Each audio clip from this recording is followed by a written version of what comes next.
Imagine India's freedom struggle like a big team project. India wanted freedom from the British, but everyone had different styles of fighting. I'll give you an example.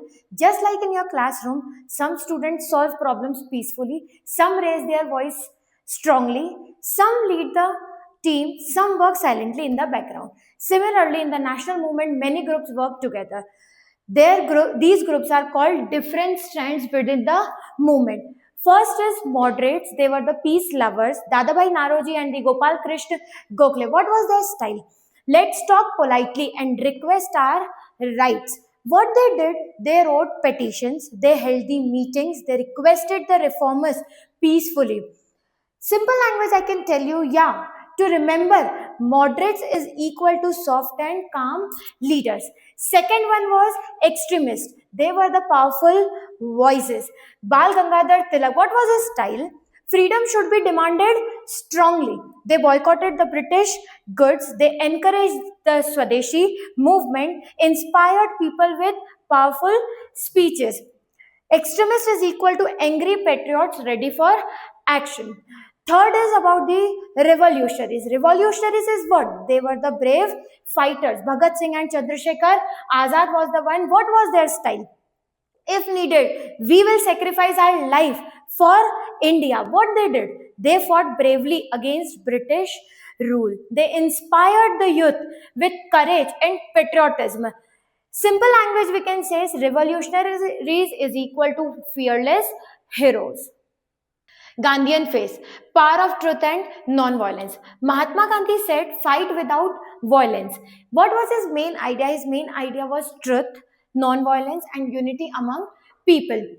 Many of the famous movements are there: disobedience movement, non-cooperation movement, and quit India movement. In simple language, I can tell you, Gandhi is equal to peace plus mass power, heading towards the peasants and the workers. As they were the backbone of India, they protested against heavy taxes, they joined the strikes and rallies, they supported national movement. In simple language, we can say that farmers and workers were the strength of nation.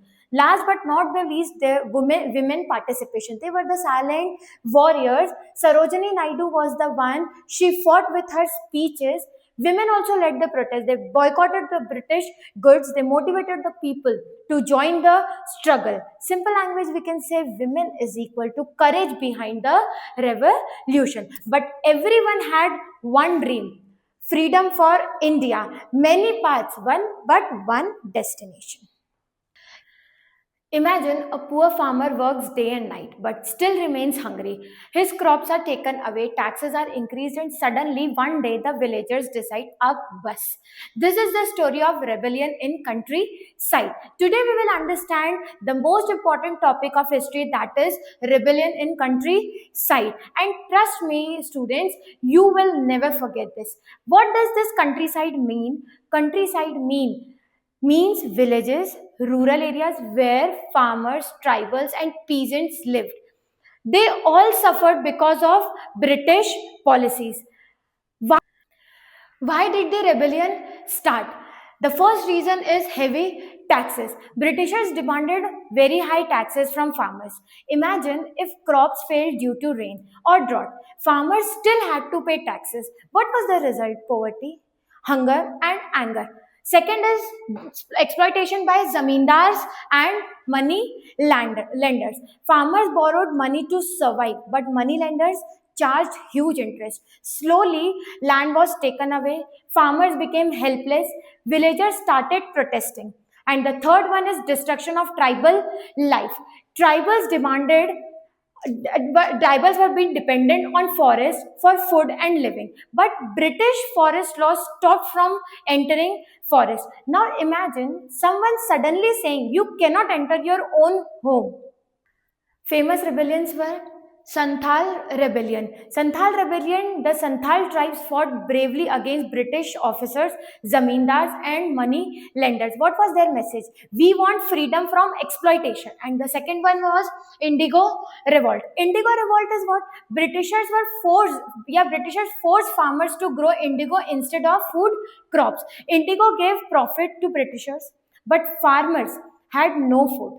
Finally, farmers united and refused to grow indigo. Unity became their power. Creative analogy for students, for you guys.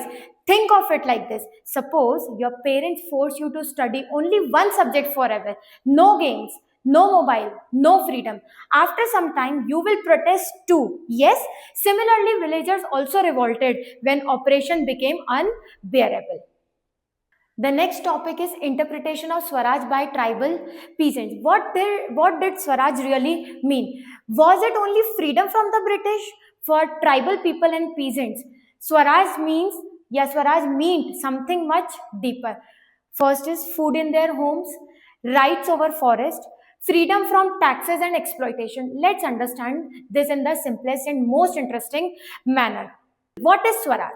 Swaraj means self rule or freedom to rule ourselves. But different people understand Swaraj differently. For peasants, it was better life. For tribals, it was forest right. For leaders, freedom from British rule. What is Swaraj for peasants? Peasants suffered because due to heavy taxes, they were forced cultivation, exploitation by zamindars and money lenders. So peasants believed Swaraj means no unfair taxes, ownership of land, freedom from exploitation, and respect and equality. Swaraj for tribal communities.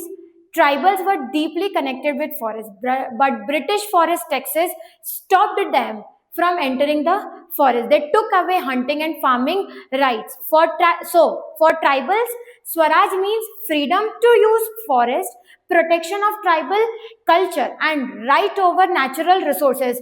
This was the end of British control. I'll tell you the example of to explain this. Imagine someone suddenly says, "You cannot enter your kitchen. You cannot use your own phone. You must pay money to use your own things." How would you feel? This is exactly how tribals felt when British controlled forest. Different meanings of Swaraj groups. What is meaning of Swaraj? Peasants, freedom from taxes and exploitation. Tribals, rights over forest and culture. National leaders, political interdependence. If, according to the exam point, I can tell you, for tribal peasants, Swaraj was not just political freedom, but freedom from exploitation and control over their resources. So, at the end, students, Swaraj was not same for everyone. People imagined freedom according to their struggles and needs. True freedom means dignity, right, and respect for every person. Imagine working all day in huge tea gardens, no freedom to live, very low wages, and strict British control. For plantation workers, Swaraj was not just independence, it meant a life of freedom and dignity. What were plantations? Swaraj and plantation, we are talking about this. I'll explain you in the easiest manner. What were plantations? Plantations were large farms where crops like tea, coffee, and rubber, they were grown for British profit. Workers in plantation lived under very harsh conditions.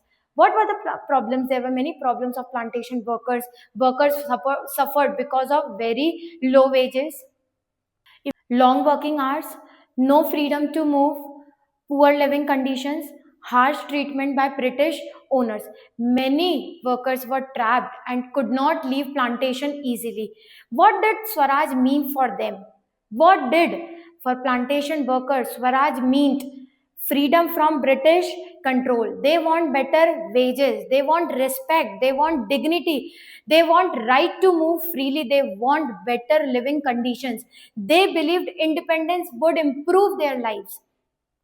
Imagine, I'll tell you an example. Imagine that your school says you cannot go home.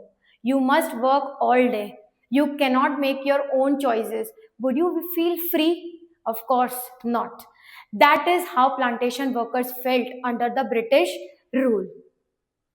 Connection with national movement. What was the connection with national movement? When leaders spoke about Swaraj, plantation workers also joined the freedom struggle because they hoped. What they hoped? They hoped for equality, they hoped for justice, they hoped for freedom from exploitation. I'll tell you the important topics, yeah, the important points related to the examination. First is plantation workers faced, yeah, faced what they faced. They faced exploitation. Second, they had very little freedom. Swaraj mean dignity and better life for them. They supported the national movement. For what? What was the hope? The hope for change. They want change in them. For plantation workers, Swaraj means freedom from exploitation, better working conditions, and a life with dignity. And this was only the end. So, students, every group in India imagine Swaraj differently according to their struggles. For plantation workers, Swaraj means freedom. Freedom not only for the country but also for the daily lives. Next topic is towards civil disobedience movement. British rule visuals plus Gandhi walking with people. Imagine a whole country deciding we will not follow unfair taxes. We will not fear the British. We will not fight. We will fight peacefully for freedom. No guns, no violence, only courage, unity, and truth. This was the beginning of civil disobedience movement. Today we will learn one of the most important topic of Indian history towards civil disobedience movement. What is civil disobedience movement? Civil disobedience means breaking unfair laws peacefully. People refuse to obey British taxes to show protest. What led by Mahatma Gandhi? Mahatma Gandhi, background of the movement. They faced problem one and problem two. What was the problem? What was problem one? Problem one was Simon Commission. Simon Commission 1928. British government sent the Simon Commission to India, but but but the shocking thing was no Indian member was included. Indians felt insulted. People shouted, Simon, go back. Second, demand 2. Demand for full independence. At the Indian National Congress INC session of Lahore in 1929, leaders demanded Poon Swaraj, complete independence, and 26th January 1930 was celebrated as Independence Day.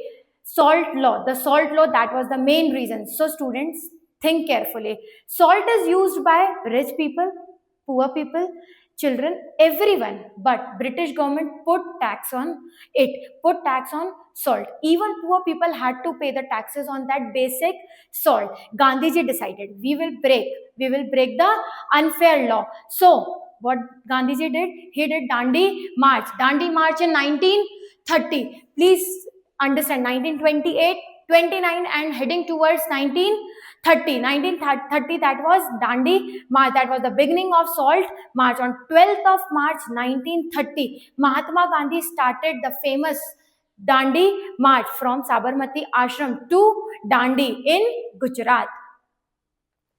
Distance. What was the distance? It was about 250 miles. Thousands of people joined him. What was a creative visualization? Imagine students, an old man with a walking stick, slowly walking village to village, and behind him, farmers, women, students, workers, everyone, the whole nation was walking together for freedom. And that movement inspired millions, and that broke the salt law. On reaching Dandi, when everybody reached Dandi, Gandhiji picked up the salt from the seashore. The simple act, that simple act became a huge symbol of protest. What is this?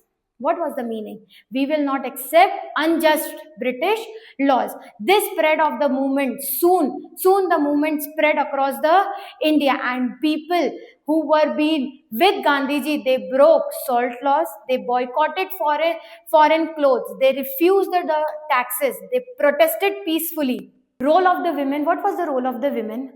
For the first time, large number of women joined that movement, and they made salt. They participated in the protest. They boycotted the foreign goods, and this made the movement more stronger. Next was participation of different groups. Many of the groups were there. That was first was peasants were being included, tribals were included, workers were included. What was the involvement of them? Peasants, they wanted lower taxes, obviously. They want freedom from exploitation. Heading towards the tribals, talking about the tribals, what they want? They wanted forest rights. Workers, what they want? They wanted better working conditions. Everyone had their own ideas of Swaraj. British, what was the reaction of the British? British government became nervous. Yes, obviously. They arrested the leaders. They used police force. They tried to stop the protest. But role even Gandhiji was arrested, but people continued the movement bravely. Next is Gandhi-Irwin Pact 1931. Finally, British government agreed for the decision. What was that discussion? Gandhiji signed the Gandhi-Irwin Pact as part of the agreement. Political prisoners were released. Gandhi attended the round table conference in London. Why did the movement slow down? The movement slowed down. What was the reason? Because the British repression increased, some demands were not fulfilled.